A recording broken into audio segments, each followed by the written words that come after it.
Hello everyone. बेटा देखो, हमने लास्ट क्लास में शुरू किया था अपना नया चैप्टर रेक्टिफिकेशन ऑफ एरर्स, उसी को कंटिन्यू करते हैं। 2 मिनट में आपको रिवाइज करा देता हूँ। हमने देखा था जी, जो हमारी एरर्स होती है ना, उसकी क्लासिफिकेशन हमने दो तरीके से की थी। ठीक है, दो तरीके से मतलब एक तो हमने किया था जी ट्रायल बैलेंस के बेसिस पे, और एक हमने कॉन्सेप्ट के बेसिस पे। ट्रायल बैलेंस के बेसिस पे देखें तो एक थी बच्चों हमारी प्रिंसिपल एरर, जिसमें से कि हम अकाउंटिंग का प्रिंसिपल गलत लगा दिया था। फिर एरर ऑफ ओमिशन, ओमिशन का मतलब ये ओमिटेड का मतलब लिखना भूल गए। इसमें हमने दो तरह की एरर्स पढ़ी थी बच्चे, पार्शियल ओमिशन या फिर फुल ओमिशन। एक थी हमारी कंपनसेटिंग एरर, एक वो एरर जो दूसरी एरर को कंपनसेट, न्यूट्रल, नलीफाई या कैंसिल कर देती है। और फोर्थ वन कौन सी थी बताएं हमारी, principal omission commission, error of commission. Error of commission का मतलब बच्चे इसमें हमने साइड गलत लिख दी थी, नाम गलत लिख दिया था, अमाउंट गलत लिख दिया था, तो ये क्या थी हमारी एरर ऑफ कमीशन। फिर हमने देखा था ट्रायल बैलेंस के बेसिस के हिसाब से, जो ट्रायल बैलेंस को इफेक्ट करती हैं या ट्रायल बैलेंस को इफेक्ट नहीं करती। ठीक है, जो ट्रायल बैलेंस को इफेक्ट नहीं करती वो थी हमारी प्रिंसिपल एरर, फुल ओमिशन,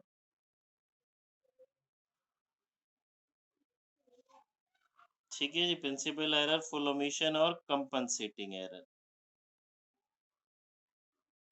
जो ट्रायल बैलेंस को इफेक्ट करती हैं वो हमने क्या देखा था, उसमें थी बच्चों हमारे पास एक तो पार्शियल ओमिशन वाली,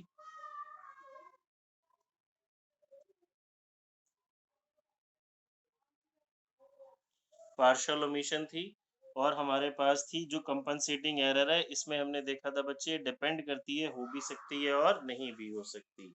ठीक है, फिर हमने आगे बढ़ते हैं। फिर मैंने आपको जब इन एरर्स को शुरुआत कराया था, समझाया था, तो एरर्स को ठीक करने का बच्चे हमारे पास क्या तरीका था, बिल्कुल सिंपल सा लॉजिक समझाया था। दोबारा एक बार ध्यान से समझ लेंगे। अगर कोई चीज डेबिट में एक्सेस है,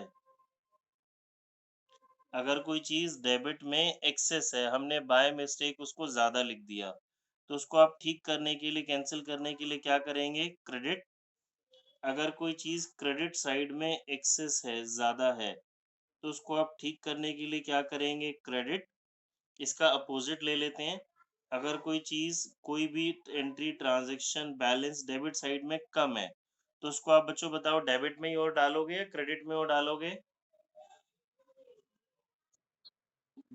यस, अगर कम है तो सेम साइड में डालेंगे, और ज्यादा है तो साइड चेंज। अगर कोई भी चीज क्रेडिट में लेस है तो उसको हम क्रेडिट में ही पोस्ट कर देंगे। ठीक है जी। फिर आगे आते हैं, हमने ये पढ़ा था, और क्या पढ़ाया था मैंने उस दिन आपको। हम्म, अच्छा जी, फिर मैं आपको आगे जब हम क्वेश्चन शुरू करेंगे तो मैंने उसके लिए आपको एक थोड़ा-सा होमवर्क दिया था कि आप अपनी जर्नल एंट्री वाला चैप्टर बच्चे सभी स्टूडेंट्स रिवाइज कर लेंगे। तो आई होप सभी ने रिवाइज कर लिया होगा। अब मैं आपको कुछ कॉमन कॉमन सी बातें बता रहा हूँ जो आपको ऑलरेडी आती होंगी, बट जो इस चैप्टर के लिए मस्ट हैं। जरा मुझे बताएंगे बच्चों, सेल्स कौन सा बैलेंस शो करती है, सेल्स अकाउंट कौन सा बैलेंस शो करता है, सेल्स अकाउंट, क्रेडिट। परचेजेस कौन सा बैलेंस शो करता है बच्चों, कोई भी बताओ, एनीवन, जल्दी जल्दी। Purchase return, credit. And sales return, debit. अच्छा, एसेट्स कौन सा बैलेंस शो करते हैं, एसेट्स, बच्चे डेबिट, एसेट्स डेबिट साइड में है। Expenses, debit. Liability, credit. Revenue, credit. Yes, ये बातें आपको याद है बच्चे, और आपने जर्नल रिवाइज कर ली, तो आपका चैप्टर काफी आसान हो जाएगा। चलिए बच्चे, बुक खोलेंगे बेटा, न्यू बुक खोलेंगे, पेज नंबर 17.36, क्वेश्चन नंबर 7।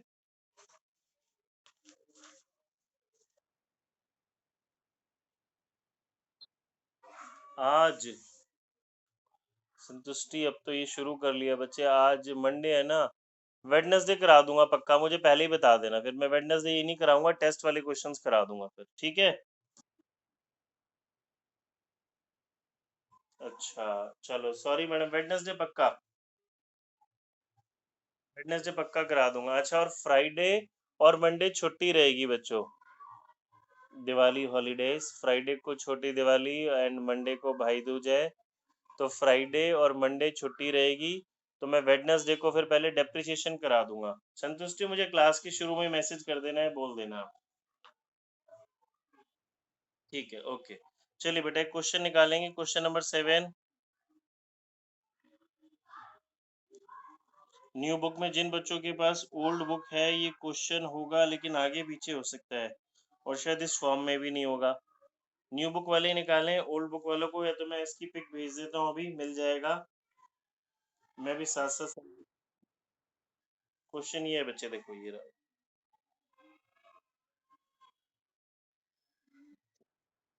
है। चलिए, मिल गया। शुरू कराता हूँ बच्चे, देखो।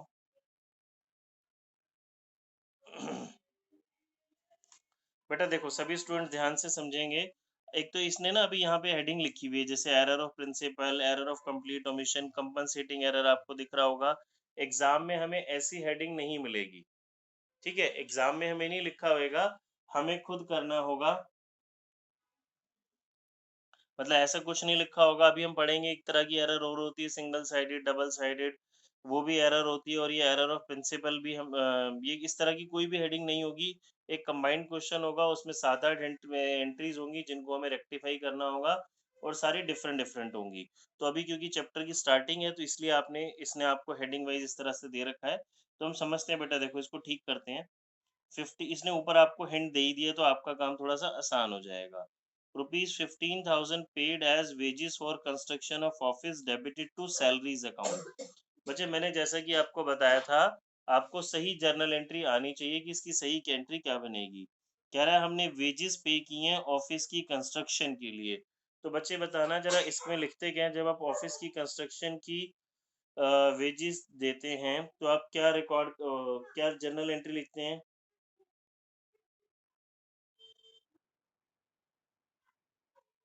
Wages account debit to cash, गलत। और कोई बताओ बेटा, साइड जर्नल एंट्री बताओ। ऑफिस की कंस्ट्रक्शन के लिए बेटा, बिल्डिंग, ऑफिस की बिल्डिंग के लिए हमने पढ़ा तो हुआ है, जब भी एड बिल्डिंग अकाउंट आएगा बच्चे। जब भी कोई आप अपनी फिक्स एसेट्स परचेज कर रहे हैं या बना रहे हैं, तो उस पे होने वाला खर्चा उस रिस्पेक्टिव एसेट्स में डेबिट किया जाता है, ठीक है। तो ऑफिस की बिल्डिंग के नाम से, यानी कि building debit to cash account आएगा, वेजेस नहीं लिखते हम। और इसने मिस्टेक क्या की है, कोई जरा मुझे बताएगा। इसने बिल्डिंग को डेबिट करने की जगह किसको डेबिट कर दिया, सैलरीज को डेबिट कर दिया। देखो, मैं लिख के दिखा रहा हूँ, सभी स्टूडेंट्स ध्यान से समझेंगे बेटा। आप स्क्रीन पे कंसंट्रेट करेंगे। देखो हमारी राइट एंट्री क्या होती है, building account debit to cash account. Accountant को ये लिखना चाहिए था, उसने बाय मिस्टेक क्या कर दिया जी, इंस्टेड ऑफ डेबिटिंग बिल्डिंग, उसने वेजेस एंड सैलरी या सैलरीज अकाउंट डेबिट कर दिया, salary debit to cash account, ठीक है। ये राइट है, ये रॉन्ग है। अब देखो ये एरर ऑफ प्रिंसिपल क्यों है, एग्जाम में आपको एक कैसा, एक 1 मार्क का क्वेश्चन कैसा आ सकता है, वो आपको ये एरर दे देगा और बोलेगा आप टाइप बताओ ये कौन सी एरर ऑफ टाइप है, तो आप बोलेंगे जी प्रिंसिपल एरर है। अब हमें इसको रेक्टिफाई करना है। आप रेक्टिफाई करने के लिए बच्चे, मैंने आपको क्या बोला था, आपको राइट जर्नल आनी चाहिए। हमने राइट जर्नल लिखी, हमें पता चला जी डेबिट किसको करना चाहिए था, बिल्डिंग को। हमने डेबिट किसको कर दिया, सैलरीज को डेबिट कर दिया। तो बच्चे समझो दोनों के डेबिट में मिस्टेक है। डेबिट किसको करना था, बिल्डिंग को। डेबिट किसको करा हमने, सैलरीज को। मेरी बात ध्यान से समझेंगे, बिल्डिंग को डेबिट नहीं किया तो कर देते हैं बिल्डिंग अकाउंट डेबिट 15,000। सैलरी को गलती से डेबिट किया, तो अब सैलरी को क्या कर देंगे, क्रेडिट। देखो बच्चों, किसी को कोई डाउट। डेबिट करना था बिल्डिंग को डेबिट नहीं किया तो कर देते हैं सैलरी को गलती से डेबिट किया तो हम क्या कर देंगे, क्रेडिट कर देंगे। देखो अभी हमने यहाँ समझा था ये ऊपर कि अगर कोई चीज़ डेबिट में एक्सेस है तो उसको कैंसल करने के लिए, ठीक करने के लिए अब क्या कर देंगे, क्रेडिट। सेम चीज़ हाँ पल्लवी दोबारा समझा रहा हूँ देखो, हमने सैलरी को गलती से डेबिट किया, डेबिट नहीं करना था यानी कि ये डेबिट में एक्सेस है, तो इसको ठीक करने के लिए हमने क्या कर दिया, क्रेडिट। बिल्डिंग को डेबिट नहीं किया था यानी कि बिल्डिंग डेबिट साइड में कम थी, ये डेबिट में कम था तो डेबिट में लिख दिया, ये डेबिट में ज़्यादा था तो इसको क्रेडिट कर दिया। क्रेडिट साइड में दोनों की कोई मिस्टेक ही नहीं है तो उसको हमें सोचने की ज़रूरत नहीं है। बच्चों इस तरह की एरर को हम डबल साइडेड एरर भी कहते हैं। डबल साइडेड एरर मतलब 2 जगह गड़बड़ है जी, ठीक है? 2 ज एक का डेबिट में हमारे पास सॉल्यूशन आ गया और इसके क्रेडिट में सॉल्यूशन आ गया। देखो मैं और करके दिखाता हूँ अभी, नेक्स्ट पॉइंट पढ़ेंगे क्वेश्चन का। जिनको नहीं आया दोबारा भी अगला पॉइंट देखें बेटा तो अभी आएगा समझ में, 1-2 क्वेश्चन कर लेंगे ना तो बहुत ईज़ी लगने लग जाएगा। देखो, नरेशन बच्चे आप सिंपल सी लिख देंगे बीइंग रेक्टिफाइड एंट्री पास्ट। पूरी नरेशन लिखने की ज़रूरत नहीं होती। नरेशन आप नहीं लिखेंगे तो डेफिनिटली मार्क्स कटेंगे और नरेशन लिखेंगे तो टीचर नहीं पढ़ने वाला। छोटी-सी नरेशन लिखनी होती है, बीइंग रेक्टिफाइंग एंट्री पास्ट बस। देखो, rupees 20,000 spent on purchase of material for construction of building. Building बनाने का जो हम बना रहे हैं उसके लिए हमने मटेरियल खरीदा, डेबिटेड टू परचेजेज अकाउंट। बच्चों बताओ जब आप बिल्डिंग बनाते टाइम बिल्डिंग के लिए कंस्ट्रक्शन का मटेरियल ईंट ले रहे हैं, सीमेंट ले रहे हैं, तो ये सारी चीज ये अकाउंट किस में डेबिट होना चाहिए था, इसकी राइट जर्नल एंट्री क्या बनती है? हाँ जी, बिल्डिंग अकाउंट डेबिट होना चाहिए। आपने डेबिट किसको कर दिया? बताओ बच्चे, परचेजेस को। तो ये डबल साइडेड एरर हो गई ना, ध्यान से समझेंगे। क्वेश्चन नंबर हमारा इस 7 का सेकंड पॉइंट है, हमें डेबिट करना चाहिए था बिल्डिंग को, building should be debited, building account debit to cash. ये हमारी राइट एंट्री हो गई। रॉन्ग एंट्री क्या है बच्चों, बताएगा कोई? रॉन्ग एंट्री क्या लिख दी उसने अकाउंटेंट ने? यस वेरी गुड, उसने क्या लिख दिया, purchases account debit to cash account. Amount में कोई मिस्टेक नहीं है, 20,000 तो ये प्रिंसिपल एरर हो गई ना। हमारे अकाउंटेंट ने प्रिंसिपल को वायलेट कर दिया जी, बिल्डिंग बनाते टाइम जो भी खर्चा होता है बिल्डिंग में डेबिट करते हैं।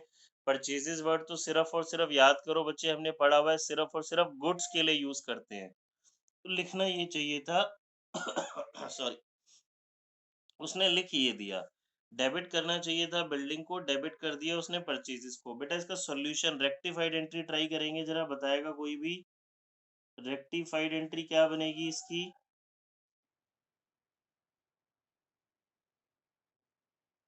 यस वेरी गुड, आने लग गया ना समझ। बेटा कोई भी बच्चा अगर ऐसा जिसको नहीं समझ में आए तो प्लीज पूछ लें। ये मेरा सॉल्यूशन हो गया जी, right rectified entry building account debit to purchases account. अब मैं एक और बात आपको समझाता हूँ। एग्जामिनर को ये नहीं चाहिए, ये आप रफ में करेंगे या दो चार आप जब क्वेश्चन करते जाएंगे तो ये तो आपको ओरली समझ में आने लग जाएगा जी, कि ये हमें कैसे मतलब करना है। ये टीचर को ये नहीं चाहिए, टीचर को ये चाहिए, इसके मार्क्स मिलेंगे। और ये हमारी जर्नल एंट्री है तो जर्नल एंट्री के फॉर्मेट में ही हम काम करेंगे, जैसे हम जर्नल एंट्री का फॉर्मेट बनाते हैं हमेशा। ठीक है, नेक्स्ट जी। Rupees 50,000 spent on extension of building was debited to building repairs account। Extension of building मतलब आप बिल्डिंग का कोई हिस्सा बना रहे हो, जैसे हमारे घर में 2 रूम बने हुए हैं तो हम उसको एक्सटेंड करके 3 रूम बना रहे हैं जी, तो एक्सटेंशन हो गई ना। तो वो सारा खर्चा किसको डेबिट करना चाहिए था, बताएंगे बच्चे? इसकी राइट एंट्री क्या बनती है? एनीवन, कोई भी बताओ बच्चे। Building account debit to cash account, yes. ये रिपेयर्स नहीं है, ये रिपेयर्स इसलिए नहीं है क्योंकि बिल्डिंग की एक्सटेंशन कराने से बिल्डिंग की प्रॉपर्टी की फिक्स्ड एसेट्स की वैल्यू में इजाफा हो रहा है। ठीक है, रिपेयर्स ऑफ रूटीन नेचर में हम सभी अपने घर की कुछ ना कुछ खराब होता रहता है तो रिपेयर्स कराते ही हैं, तो ये डेबिट होना चाहिए था बिल्डिंग पे, डेबिट किसने कर दिया, रिपेयर्स के। तो अब मैं राइट या रॉन्ग नहीं लिखता इसकी, तो कोई मुझे बच्चा बताएगा? कोई बच्चा? यस वेरी गुड, बिल्कुल ठीक जी, ये हमारा इसका थर्ड का सॉल्यूशन क्या बन गया? बिल्डिंग अकाउंट डेबिट होना चाहिए। Building account debit to building repairs account.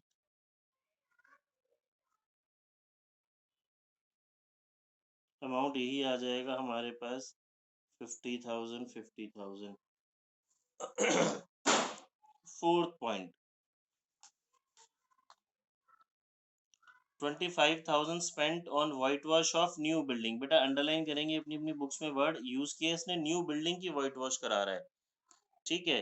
Charge to building repairs account. अब कॉन्सेप्ट समझो, बात तो वही आ गई ना, आपने नई बिल्डिंग खरीदी। जब भी बच्चे कोई हम नई प्रॉपर्टी कराते हैं तो उसकी हम रजिस्ट्रेशन फीस पे करते हैं, उसको अपने हिसाब से मॉडिफाई व्हाइट वॉश ये सारा काम कराते हैं। तो वो हमारा सब किसकी कॉस्ट में ऐड होता है? बिल्डिंग की कॉस्ट में ऐड होता है। क्या वो रिपेयर्स में कंसीडर होगा? नहीं। At the time of purchase of any fixed assets, जो भी कुछ आप खर्चा कर रहे हैं उसको यूजेबल कंडीशन में लाने के लिए वो उसकी कॉस्ट में ऐड होता है। तो इसकी जरा मुझे रेक्टिफाइंग एंट्री बताएंगे फोर्थ की।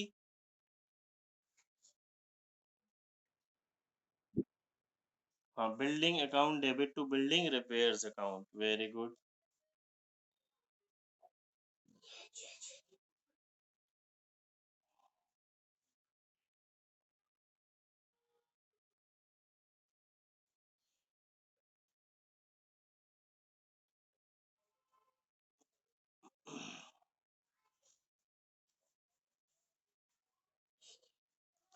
फिफ्थ जी देखिए, अब थोड़ा सा अभी तक बिल्डिंग बिल्डिंग की बात कर रहा था, उसने लैंग्वेज चेंज की, थोड़ा सा question. 1,000 paid as installation charges of newly purchase second hand machinery. हमने एक न्यू मशीन खरीदी है तो वो सेकेंड हैंड, बट हमने तो न्यू खरीदी हमारे लिए मशीन, उसकी इंस्टॉलेशन चार्जेस हमने पे की और पोस्ट कर दिया कार्टेज में। बच्चों देखो, तो अगेन वही सेम कॉन्सेप्ट की बात हो रही है। जब भी हम कोई नई मशीन खरीदते हैं तो उसकी installation, erection, repairs at the time of purchase जो भी कुछ होता है वो मशीन में डेबिट होना चाहिए, मशीन टू कैश। ये मेरी राइट एंट्री है। हमने गलती से किस में लिख दिया? कार्टेज में। सॉल्यूशन बताओ शिवानी, इसका सॉल्यूशन बताओ शिवानी। Very good. ये राइट एंट्री बच्चे, ये रॉन्ग एंट्री, तो रेक्टिफाइड एंट्री, यानी कि हमारा इसका सॉल्यूशन। अमाउंट कितना आएगा Shivani?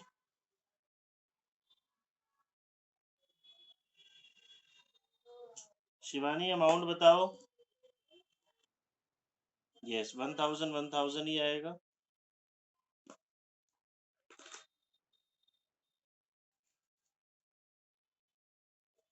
Next, 10,000 paid as repairing charges on reconditioning of newly purchase second hand machinery debited to general expense. हमने जी एक मशीन खरीदी है और उसको खरीदते टाइम रिपेयर कराया। देखिए जी, हमने तो न्यू मशीन परचेज की, रिपेयरिंग चार्जेस थी और जर्नल एक्सपेंसेस में लिख दिया। सॉल्यूशन बताओ बच्चे, इसका बहुत सिंपल है।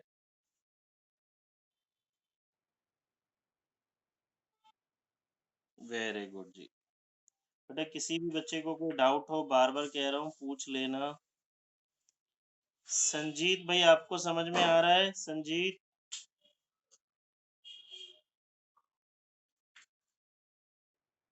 ठीक है, good.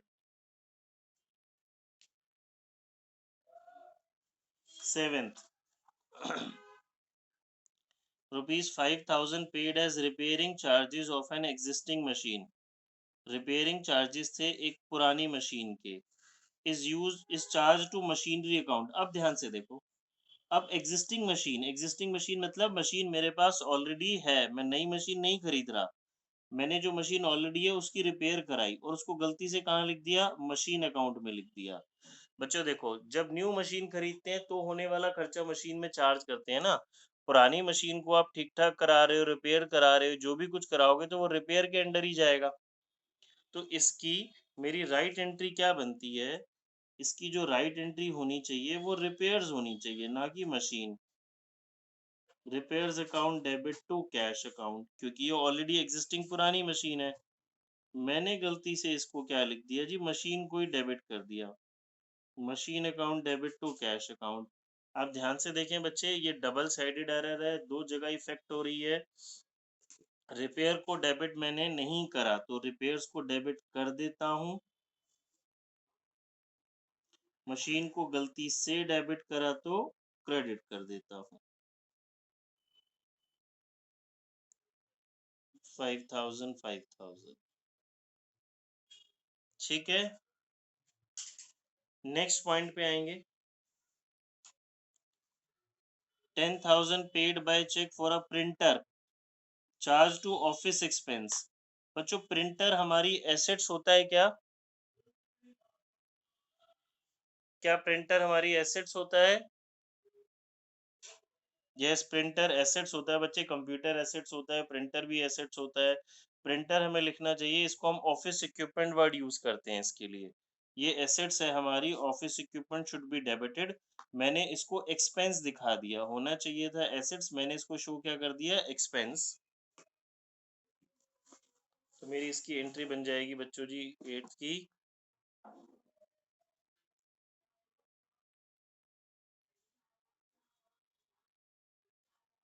Office equipment account debit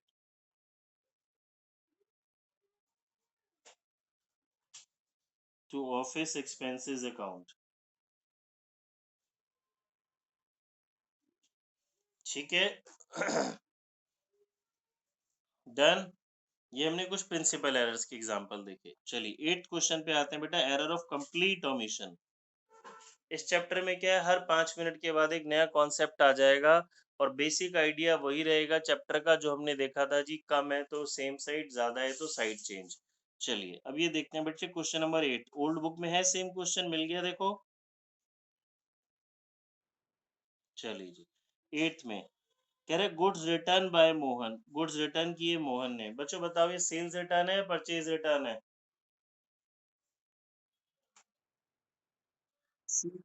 yes, क्योंकि मोहन हमें रिटर्न कर रहा है। मोहन हमें कब वापस करेगा, जब हमने मोहन को सेल किए होंगे। सेल्स रिटर्न कौन सा बैलेंस शो करता है? डेबिट।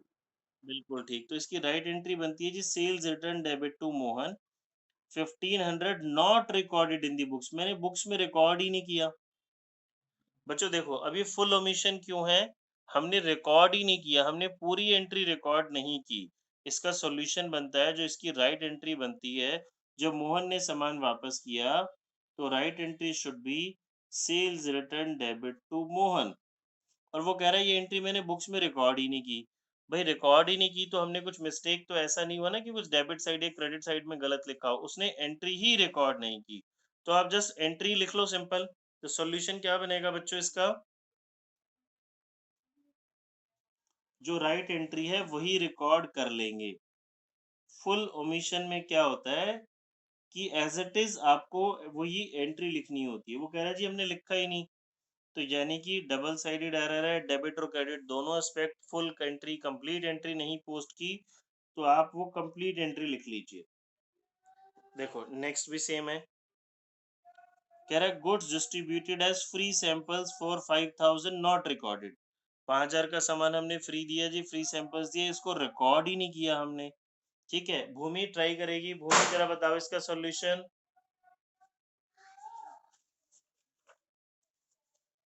भूमि है क्लास में आज?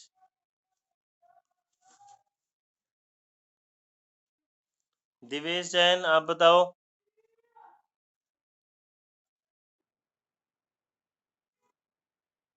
सैंपल कुछ नहीं होता, या तो पूरा फ्री सैंपल लिखिए, या इसके लिए और बेटर वर्ड हो सकता है एडवर्टीजमेंट। ठीक है, हाँ फ्री सैंपल आप कब देते हैं, जनरली एडवर्टीजमेंट के लिए देते हैं ना। तो free samples account debit to purchases या फिर advertisement account debit to purchases.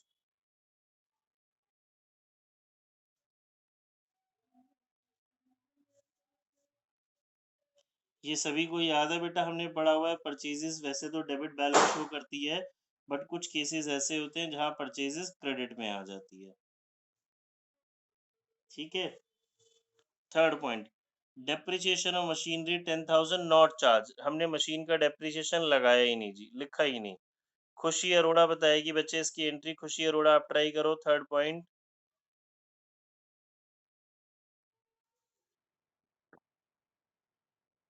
बिल्कुल ठीक बच्चे। चलिए जी, लिखते हैं इसको।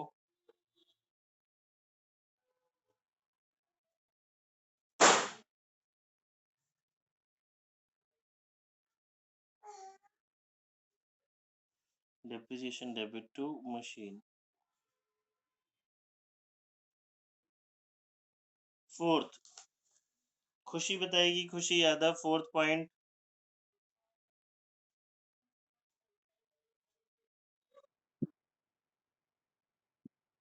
Very good. अमाउंट बताओ खुशी, कौन सा आएगा इसमें? हाँ जी, बच्चों याद है ना सभी को, जब भी हमारे जो गुड्स होते हैं वो डिस्ट्रॉयड हो जाते हैं, एडवर्टाइजमेंट में देते हैं, चैरिटी में देते हैं, तो हमेशा उनकी कॉस्ट प्राइस रिकॉर्ड होती है, सेल्स प्राइस का कोई काम नहीं होता। ठीक है। चलिए जी, आगे आते हैं कंपनसेटिंग एरर्स पे। कंपनसेटिंग एरर्स से पहले ना, अभी ये हम नेक्स्ट टाइम करेंगे, पहले 10th क्वेश्चन करते हैं बेटा। देखो अभी आपको उसमें थोड़ा सा ज्यादा बड़ी बड़ी एंट्रीज होंगी एक बारी, तो पहले 10th समझते हैं। देखेंगे जी 10th। Following errors affecting the accounts for the year 18-19 were detected in the books of Das and company Meerut. ठीक है, हमें एग्जाम में इसी तरीके का देखो क्वेश्चन आएगा हमारे पास। इसमें कुछ नहीं लिखा हुआ है कौन से टाइप की एरर है, सारी डिफरेंट होगी। पास, रेक्टिफाइड, जर्नल एंट्री। आप अपने प्रॉपर जैसे बनाते थे जर्नल एंट्री का फॉर्मेट बनाएंगे, उसी फॉर्मेट में सारी एंट्री करेंगे। इसने एक चीज और ऐड कर दी, state the nature of each of these mistakes. Nature बतानी है। नेचर से मतलब ये प्रिंसिपल एरर है, कमीशन एरर है, कंपनसेटिंग एरर है, कौन सी। पहले का सॉल्यूशन देखो जी, sale of old furniture 5000 treated as sale of goods. ये मैं आपको लिख के समझा रहा हूँ, जरा समझेंगे। अभी उसने कह रहा है फर्नीचर सेल किया है, खरीदा नहीं है, अभी तक खरीदने की बात हो रही थी, और उसने उसको सेल्स ट्रीट कर लिया। देखो क्वेश्चन नंबर 10 का हमारा फर्स्ट पॉइंट है, बच्चे जब आप फर्नीचर बेचोगे तो जरा राइट एंट्री बताना क्या बनेगी। फर्नीचर बेचेंगे तो कोई भी जल्दी से बताओ, एनीवन। फर्नीचर बेचेंगे तो क्या एंट्री बनेगी? जब बच्चे देखो फर्नीचर आप सेल करते हो ना, cash account debit to furniture account, sales account word नहीं आएगा।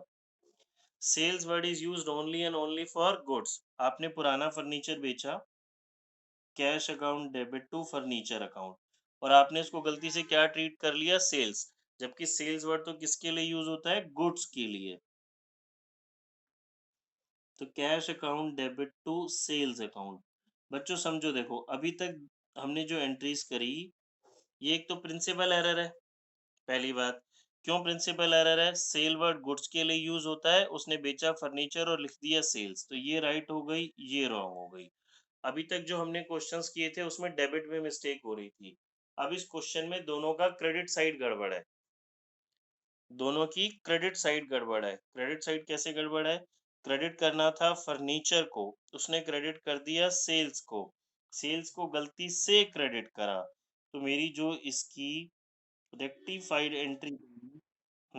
बोलो। Yes, very good. किसने दिया ये आंसर? खुशी अरोड़ा ने, ये खुशी यादव ने? आप लोगों की आवाज नहीं पहचानी होगी। यादव ने, ठीक है, गुड बच्चे, very good. Sales to furniture, this is my rectified entry. सभी को बात समझ में आ गई? चलेगी। देखो, कैश टू फर्नीचर मेरी राइट एंट्री बनती है, क्योंकि जब फर्नीचर बेच रहे हैं, आप पुराना सामान बेच रहे हैं, तो फर्नीचर को क्रेडिट करना चाहिए था, उसने सेल्स को क्रेडिट कर दिया, जबकि सेल्स वर्ड यूज होता है सिर्फ और सिर्फ गुड्स में। अब दोनों के क्रेडिट में गड़बड़ है। क्रेडिट करना चाहिए था फर्नीचर को, नहीं करा हमने, तो फर्नीचर को क्रेडिट कर देते हैं। सेल्स को गलती से क्रेडिट करा, तो आप उसको ठीक करने के लिए क्या कर देंगे, डेबिट। देखो बात समझ में आ गई? आगे बेटा बात समझ? ठीक है, चलिए सेकंड पॉइंट पे आ रहे हैं।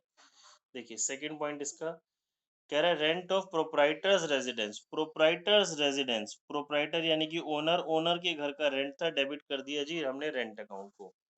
जो प्रोपराइटर अपने घर का रेंट दे रहा है बिजनेस के पैसों से, तो उसको क्या बोलते हैं बच्चे? उसके लिए क्या वर्ड यूज होता है? ड्राइंग्स, यस जी। तो ड्राइंग शुड बी डेबिटेड। तो drawings account debit to cash account, ये मेरी एंट्री होनी चाहिए। उसने किसको डेबिट कर दिया? रेंट को डेबिट कर दिया।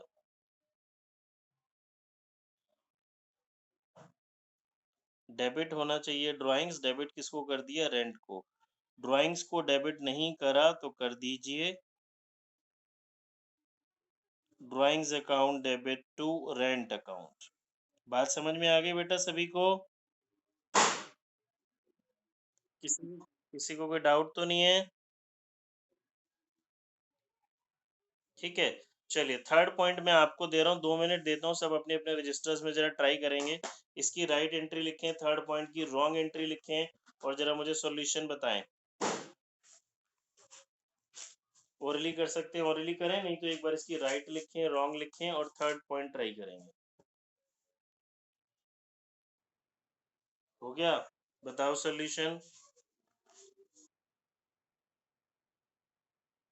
Very good. अमाउंट संतुष्टि।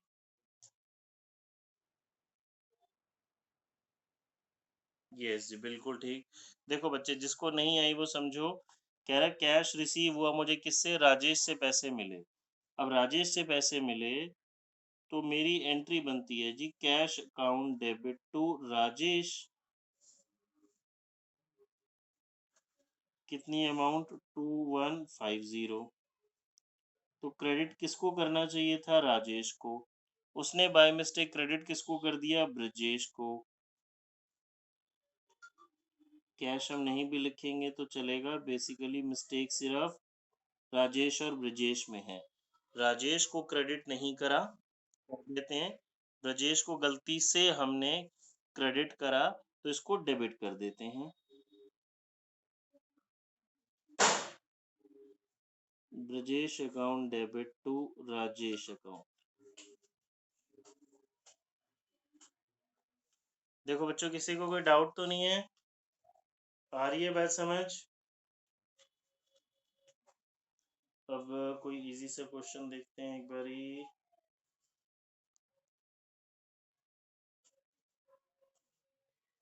1 मिनट वेट करेंगे।